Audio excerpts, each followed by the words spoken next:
Well, here we are back again. It's, while we're waiting for Kit, um, I have looked into the archives, and there are a couple of things that I thought we might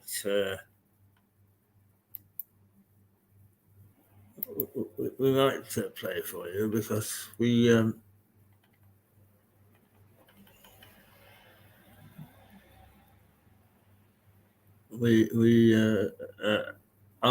planning to resurrect a couple of them, and one is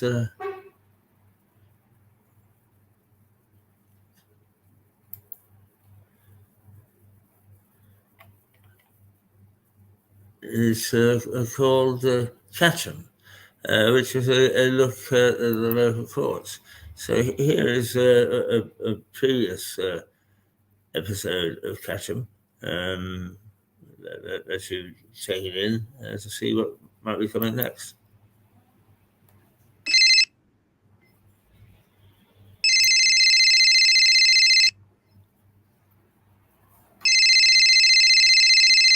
Yes, yes.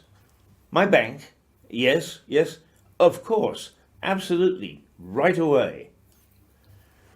Hello, I'm Keith Hayes with another edition of our crime show, Catch 'em.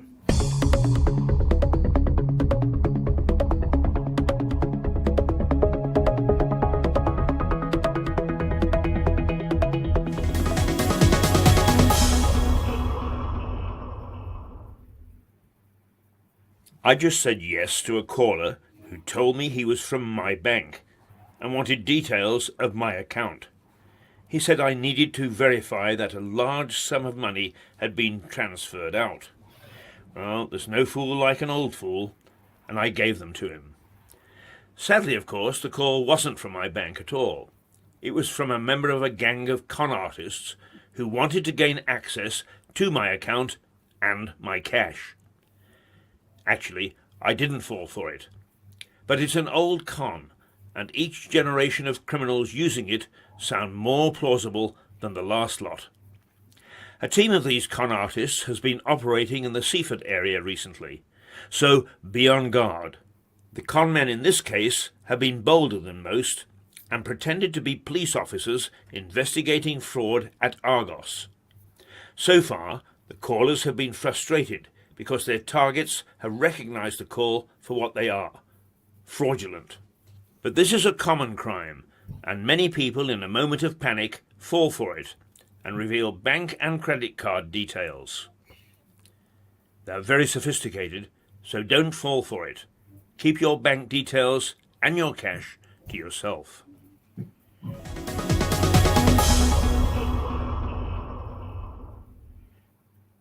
Along with the widespread use of computers has come online crime. Police in Sussex are investigating reports of online extortion threats to business enterprises. A gang has been making threats online that if their victims do not pay virtual currency into an online account, their websites will be attacked. Businesses in the hospitality sector have been especially hit by these thugs. In just a week, 5 businesses, restaurants, B&Bs and hotels across the county have reported receiving emails threatening to hack their websites. The criminals demand that the owners pay £500 by Bitcoin into an online payment address. The Sussex Police cybercrime team are investigating.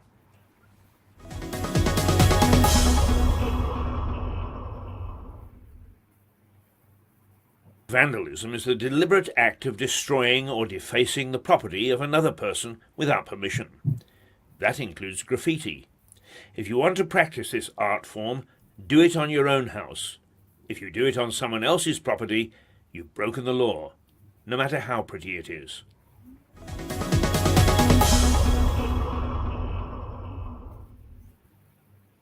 It's a funny old country we live in, but do have a thought for people in France. They're breaking the law if they call a pig Napoleon. Back at home, it's illegal to keep a pigsty in front of your house. And rugby players take note, it's illegal to sing any profane or obscene song or ballad in any street. If Monday morning is wash day for you, then dry it in the back of the garden. It's illegal to erect a washing line across any street. And if you're visiting London, be patient in the Underground station. Under the terms of a bylaw, it's illegal to jump the queue in the tube ticket hall. Finally, a warning to our local MP. MPs are not allowed to wear armour in Parliament. A statute brought into law in 1313 forbids the wearing of armour by members of Parliament when they go to the House of Commons. The law has never been repealed.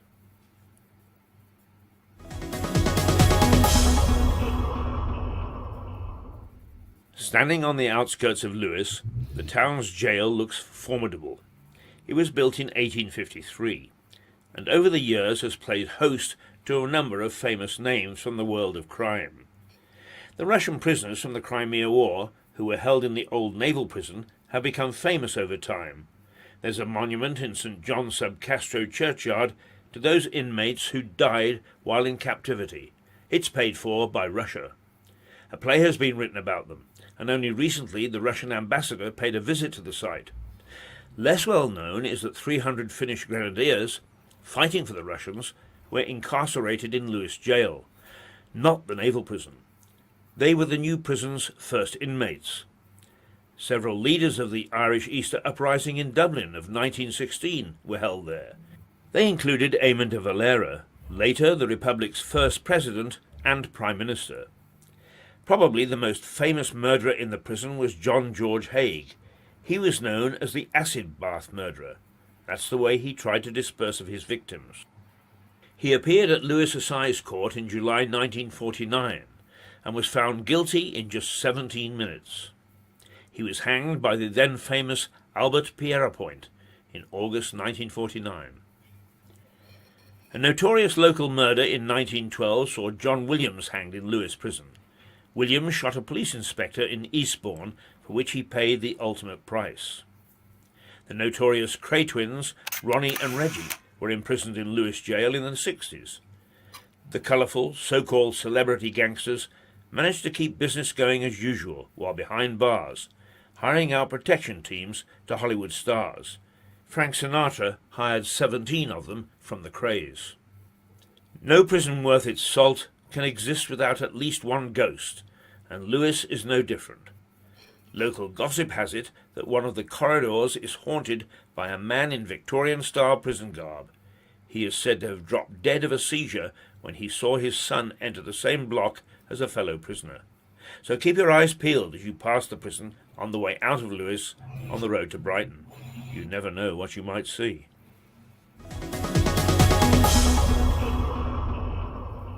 And that's Catch 'em for this week. Join me next week for another look and roundup of crime within the district of Lewes. Keith Hayes, South Downs TE. There's one crime that's still on the statute books that I haven't mentioned, and that's ringing somebody's doorbell and running away.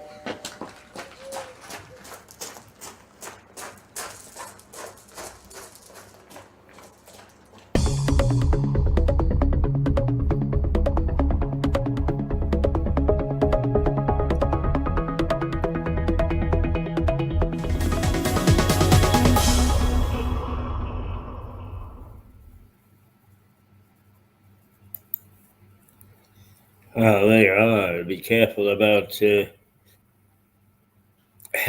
whether you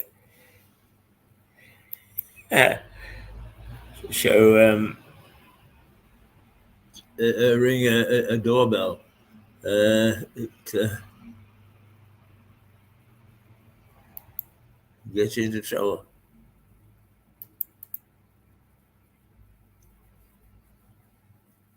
Now let's see.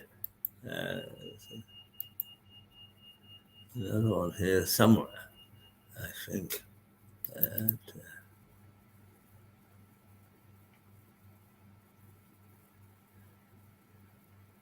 Yes.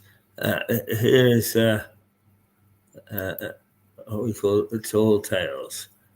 And this is all about flying an airplane.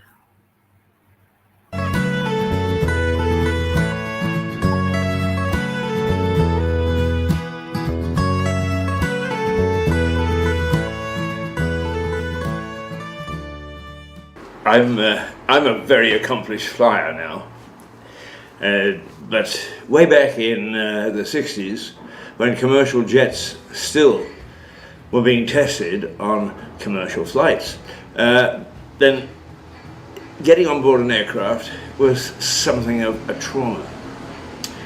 We sat there hoping like hell that the pilot knew what he was doing and that he would get us down at the other end. And of course the pilots didn't know what they were doing, and they did get us down at the other end. But then again, air crashes became front page news, and it seemed always there was a crash just before I was supposed to fly. And so I wasn't the best flyer. Then one morning, somebody at the station, radio station I was working at, said, "Oh, someone's got to go up in a light aircraft and do traffic reports." Ha ha ha, I said, "They're not getting me into that." Guess who they came knocking on the door to? Hayes, you go out, you do the traffic reports. Well, I had no choice. I couldn't say no, I had to do it. So indeed I did. And away I went each morning, getting up at about 4:30, driving out to the airport and getting there about 5 o'clock, marching over to the far side of the airfield and getting into a Cessna 172, taking off, soaring above the city and passing on information about what was happening in the traffic. Wow.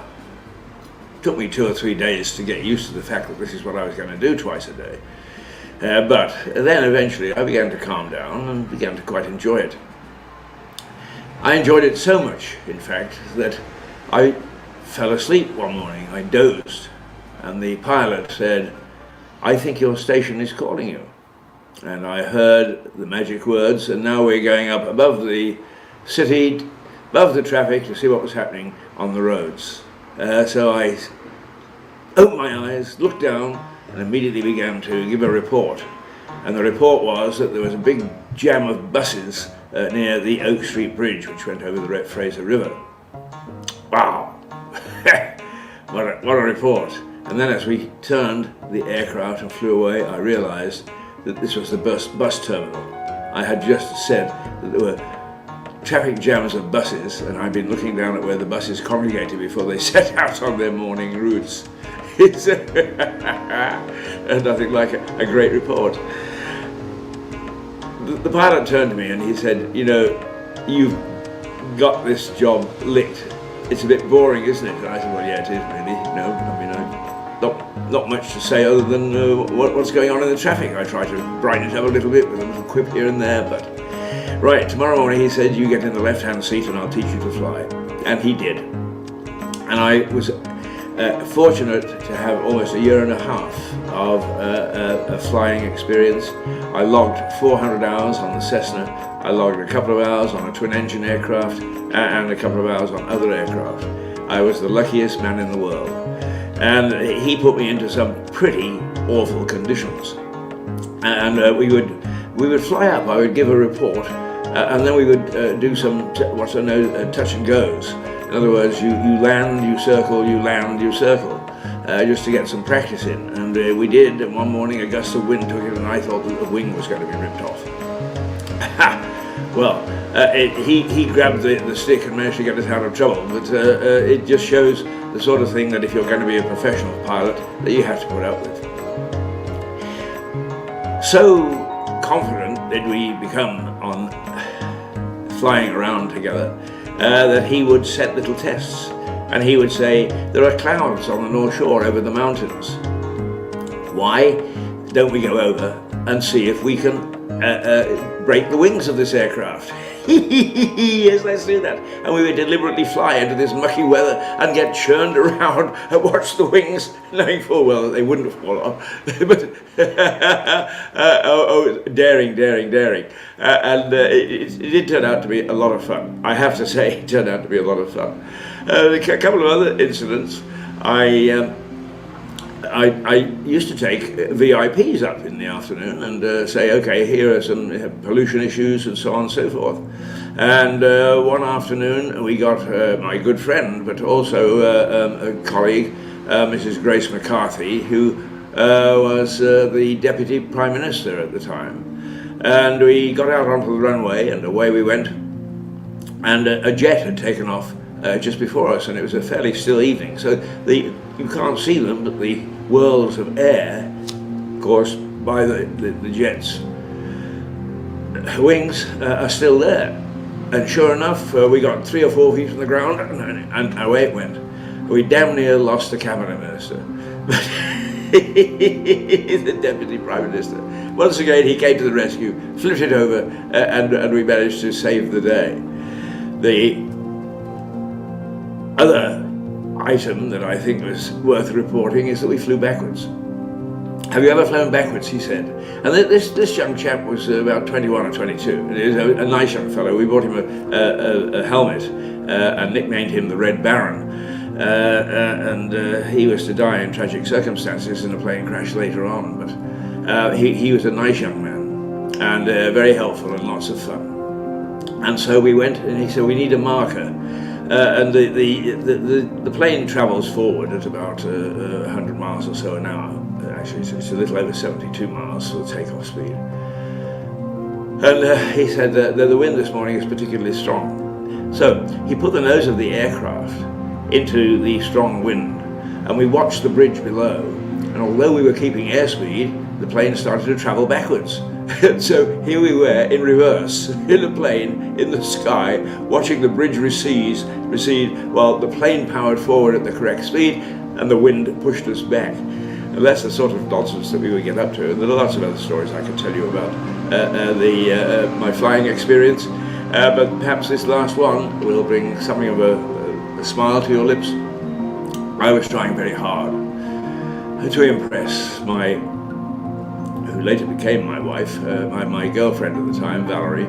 And I said, would you like to come flying, dear, and come out with me this afternoon, and we could go and we'll go and do some traffic reports, but we'll also take a look at the Vancouver from the air. How lovely. Yes, she said, oh, that'd be super.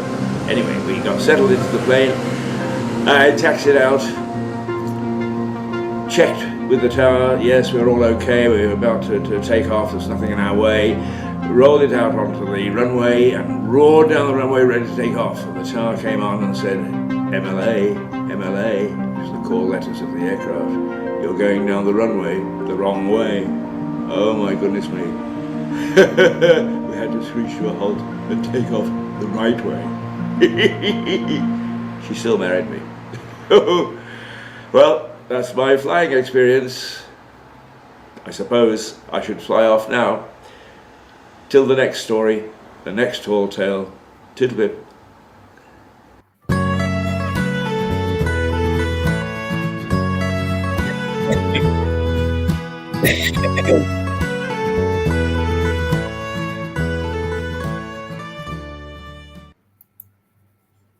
Well, another experience that some years ago, but nonetheless exciting days. It's a few minutes before 10 o'clock. I think I just want to return, if I can, to the news this morning, which included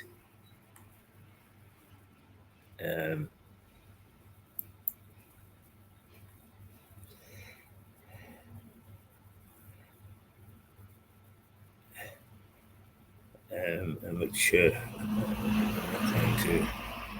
I'm not going to get the wrong.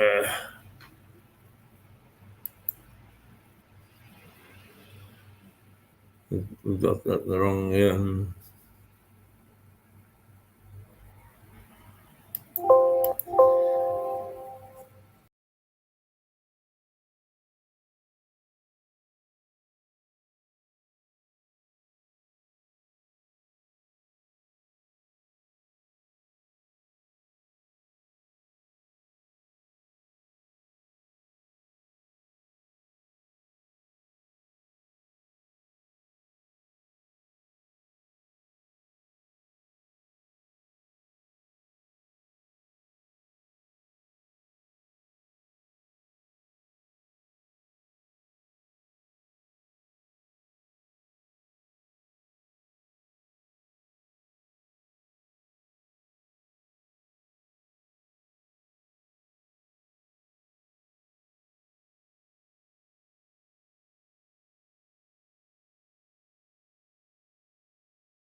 we've still got you live. Shall we see whether we've got anything else worthwhile?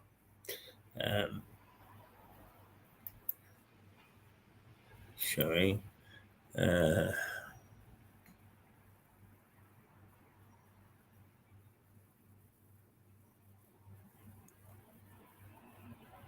Well, no, we have episode 6 of the Bloody Past, which we won't get to show until next week. So perhaps we'll try to avoid that if we can.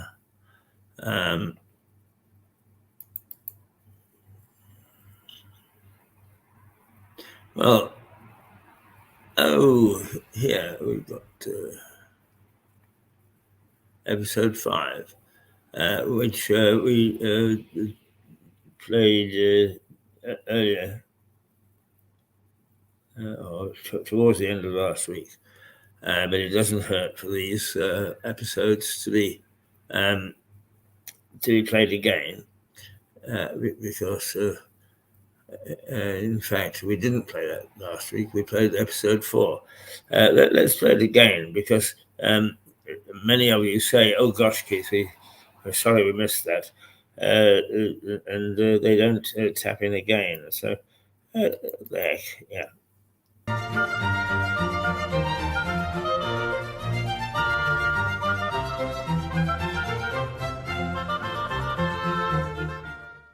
Vroom, vroom. The other day I felt a warmth between myself and Mole and Ratty, the two little characters from Wind in the Willows, as I sat on the banks of the River Ouse and let it drift by.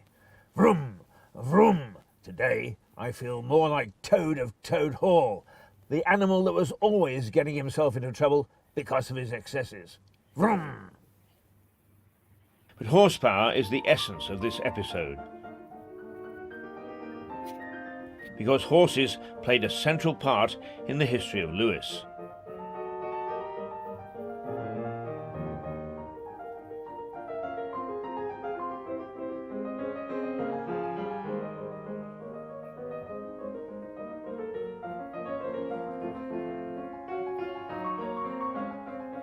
And as might be expected, were often at the centre of violence, adding to the history of a bloody town.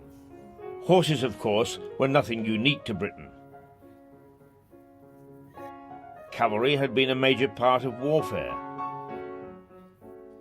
and peaceful farming from time to time immemorial. But for Lewis in early times, they were an important part of its economy.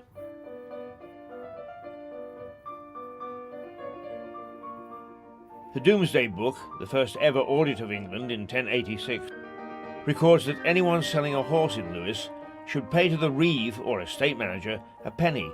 The buyer also paid a penny. So a horse tax was in place more than 1,000 years ago. And so the horse took centre stage from the earliest of Norman times.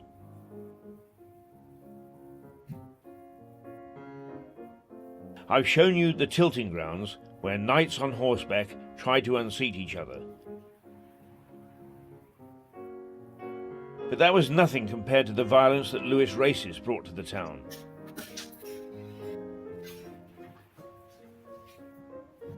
But I get ahead of myself. Lewis was one of the most famous racecourses in history until 1965. The fourth oldest in the country, racing began in 1727, although some argue there is evidence it was 26 years before that. Good afternoon, ladies and gentlemen, and welcome to Lewis. It's the final race meeting here at Lewis, Monday, September the 14th, 1964. The ground is firm and the wind is straight across the course. The runners for the first race, the Cuckmere Apprentices Handicap, are on their way to the start. Saucy Lad representing Tom Masson in the purple with the gold star. Number 11 is Nimberg. And away they go. They're off and racing, and Buzz made a bright start there and leads in the early stages. And now a little bit of a rise as they race past the mile marker and head towards the right-hand turn, which will bring them into the home straight. Closing stages with less than 100 yards left to travel. It's Buzz pulling clear, and Buzz goes on to win by about 3 lengths to Misty River in second, Saucy Lad back in third, Great Lady, Nimberg Wave, Methane, the Wolf, and St. Kieran. In that year, after almost 300 years of horse racing, it closed down for good, mainly because it had no electricity, no running water, in fact, no facilities at all. Yet in the late 18th century, it attracted royalty, the big gamblers of the day, and it produced some champion racehorses over the years that brought great races and great feats to an otherwise pretty but blustery track atop the Downs. Considered by racing folk as the greatest racehorse of all time, Eclipse raced there in 1769. The Derby winner of 1793, Waxy, was a Lewis-trained horse, as was Charlottetown in 1966. Great jockeys rode there, such as Lester Piggott and Gordon Richards. And Barry, you've, although it started in 1720 or so, you weren't here then, but you were, as a very young boy, involved in this racecourse. Yeah, I certainly was, yeah. I'd say I was born on race day, 29th of August 1950. My mum's side of the family were all racing people, going back hundreds of years probably, so, you know, my gran used to take us up here. It's very quiet and serene today, so what was it like on race days up here? Very, very noisy. Hustle and the bustle of coaches coming up here, cars. I mean, all these places over here were car parks. You had all the horse boxes, the tote men, tic-tac men shouting the odds and everything else. Lots of entertainment going on, you know, and it was very, very busy. A 4-mile race which started right down the bottom of the hill there. The horses used to run right down there as far as you can see, and come back down here to the winning post. Right. They used to have 2 winning posts. They used to have a 5 furlong winning post and a 6 furlong winning post.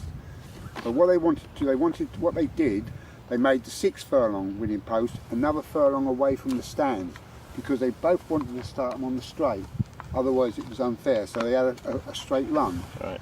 In 1914, I think it was 14, they shut that down because they found it was too dangerous. And not only that, for the horses to get up that hill. They used to start them from here, they run them down there, round the loop and back again. Oh, and right. that made 4 miles, but it had to be like the best out of 3 or something. Right. So some of them horses run 12 miles Jeez. just to win a race. They had 10 minutes break, they got back after about 9 or 10 minutes, they'd have a bucket of water, drink and wash down, and back they used to go again. After a while, it just phased out a little bit. It used to be a 3-day meeting in August, and then it got to that it was just going to be a day a year. And it got to the stage where it was just one race, and all the horses in that race were trained in Lewis. And the guy that wrote about it, you know, he said this is probably going to be the last day.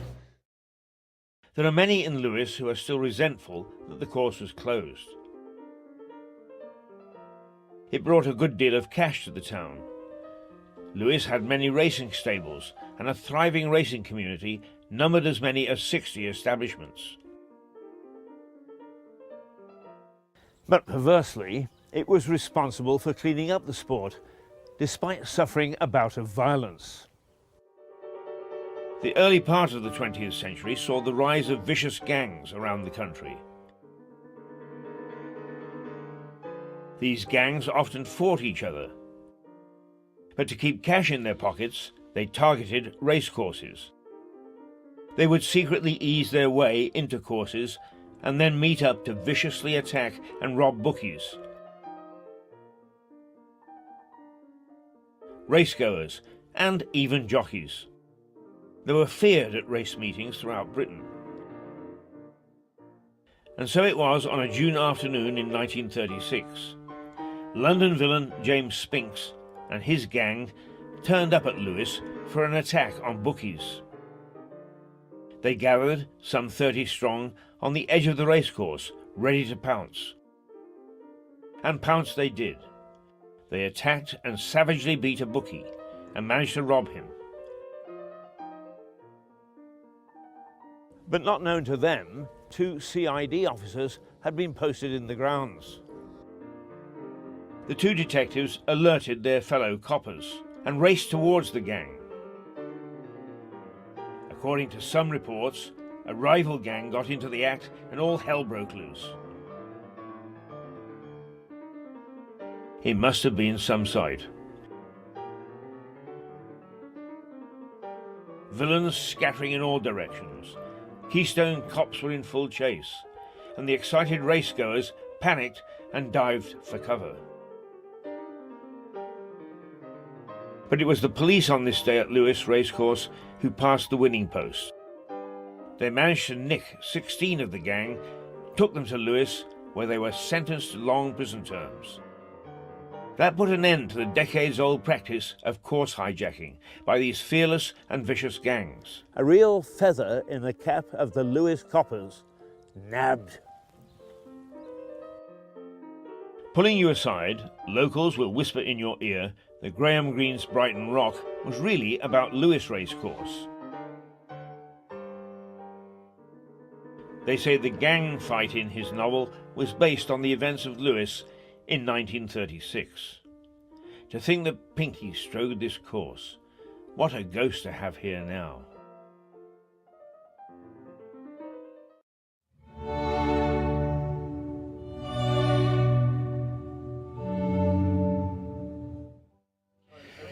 Pinky wasn't in the pub, that's for sure, but I bet you he wouldn't have bought me a drink anyway.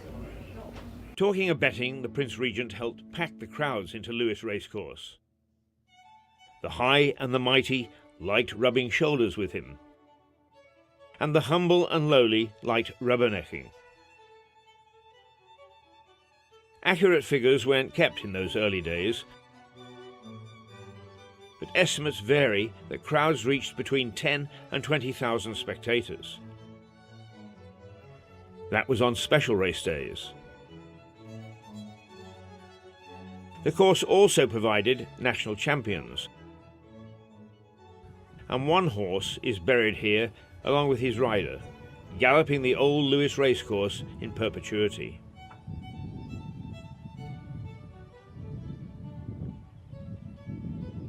But the love of horses by the Prince Regent could well have resulted in his early demise.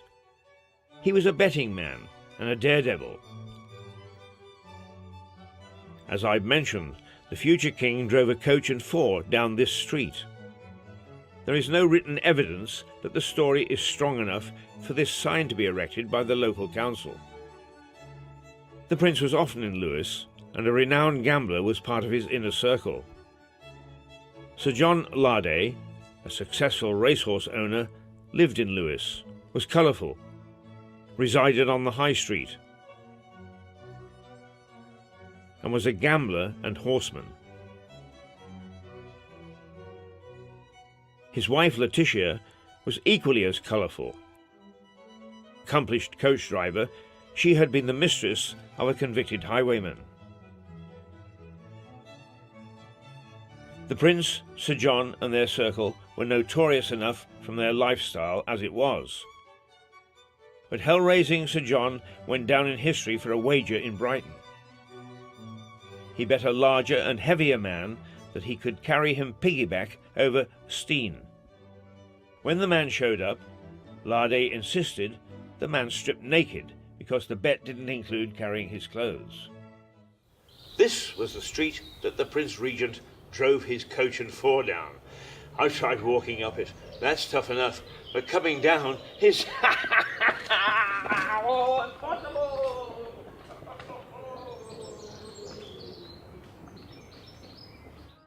So speculation has it that it was Larday, or perhaps even his fascinating wife, who urged the prince to make the bet.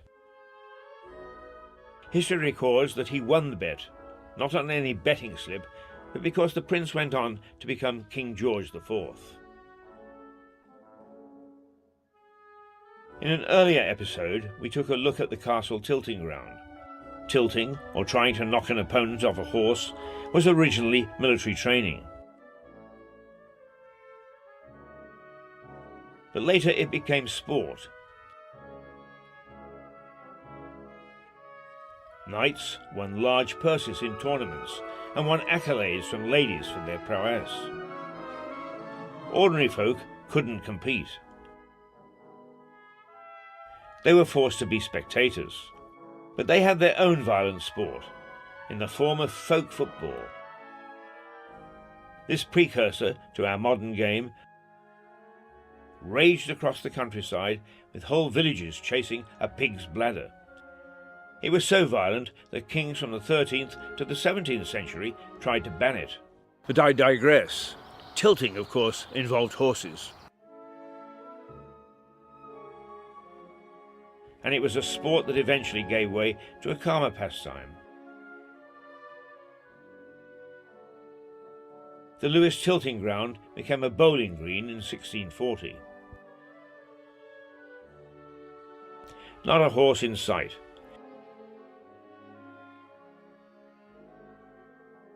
But typical of Lewes, it still plays the game the way Sir Francis Drake played it.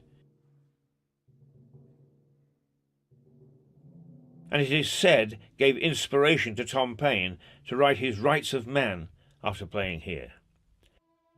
The horses never really disappeared from history. Fox hunting is recorded in Sussex in the late 18th century. But in Lewes, a traditional meeting of huntsmen on Boxing Day didn't begin until the early 20th century. Now, each year, the Southdown and Eridge huntsmen gather on Boxing Day ready to ride to hounds.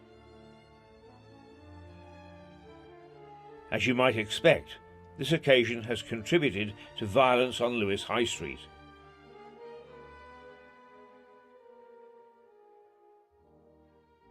Protesters have turned up for decades to protect the killing of foxes.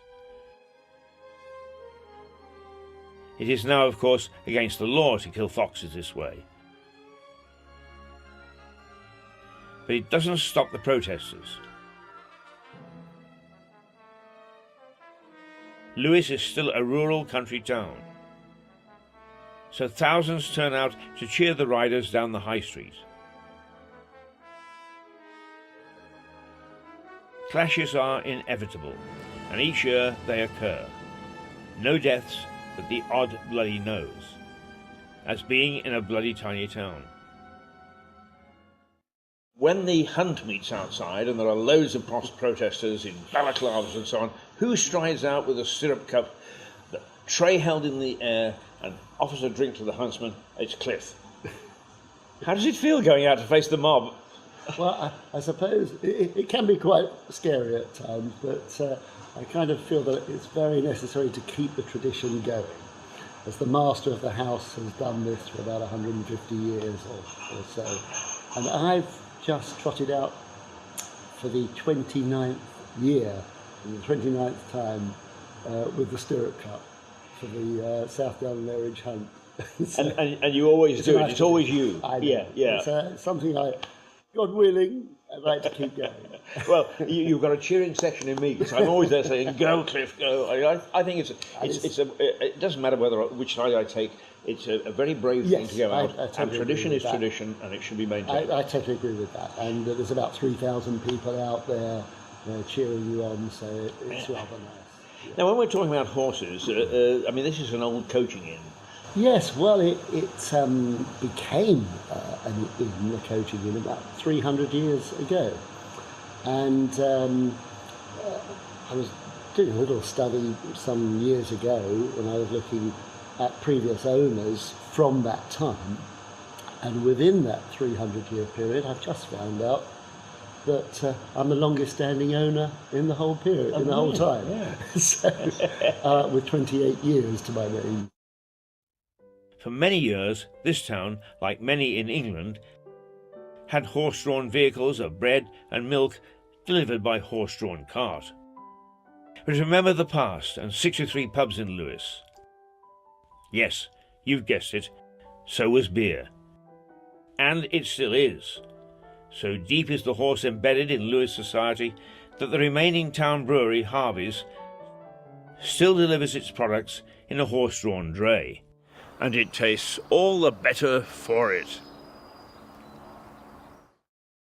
Well, every other Tuesday you deliver in a very traditional way, do you not? We do. We have our horse and dray wandering around the streets of Lewes. Lewes not very kind to horses, very steep hill, but they manage very well. And it's a marvellous attraction. I mean, it's a good tourist attraction, and I think the town have taken the horses to their hearts. Well, I think that's very true. Yeah, I mean, they're magnificent creatures.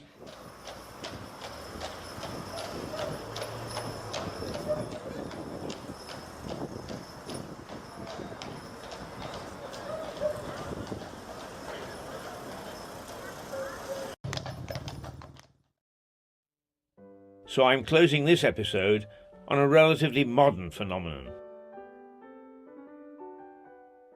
Horse whispering. This technique, made famous in a Hollywood movie, is often seen as a modern technique. But horse whispering has been around for centuries. They just didn't boast about it.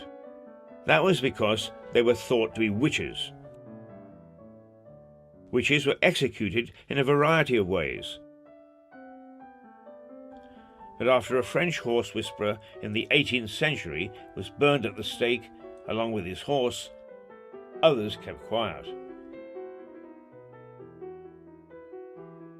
There's no record that horse whisperers were ever burned in Lewes.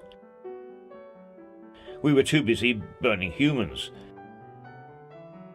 But the craft stayed below the surface.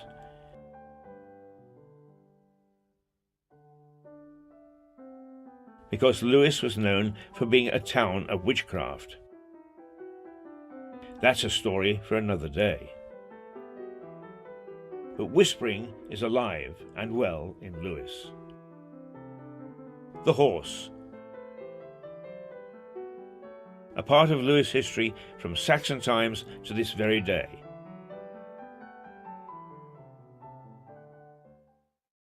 We've talked horses today. How the Lewes Hunt tears down the High Street on Boxing Day. How the Prince Regent risked his neck by driving a coach and four down Keir Street. And how the old Lewes racecourse at one time flourished, but today is lost. Thankfully, not forgotten. Oh, exhausting. I feel like a drink. No pub up here. Whoa!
Thank